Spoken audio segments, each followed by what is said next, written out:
Hindi dapat manaig ang utang na loob kumpara sa pagpapanagot sa mga akusado sa kriminalidad.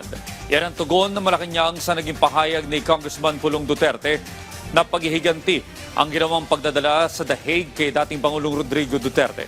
Kahit siya ay nagpalibing sa libingan ng mga bayani kay nooy Pangulong Ferdinand E. Marcos Sr., ama ng ating Pangulong Ferdinand R. Marcos Jr. Punto na Malacanang, nasa batas ang pagpapalibing sa dati ng presidente. Sinabi pa nito na nagpaabot naman ng taus-pusong pasasalamat si Pangulong Marcos Jr. sa naging hakbang ng nakaraang administrasyon. Pero hindi raw ito sapat para magbulag-bulagan para sa akusasyon ng krimen kung saan libo-libo umano ang nasawi. 2016 nang ilibing ang labi ni dating Pangulong Marcos Sr. sa libingan ng mga bayani.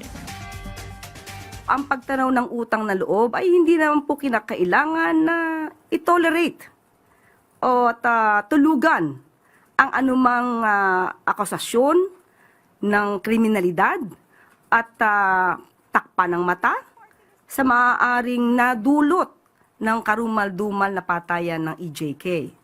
Hindi rin po pwedeng ipikit ng gobyerno at ng Pangulo ang kanyang mata sa mga sinapit po ng mga complainants dito sa ICC.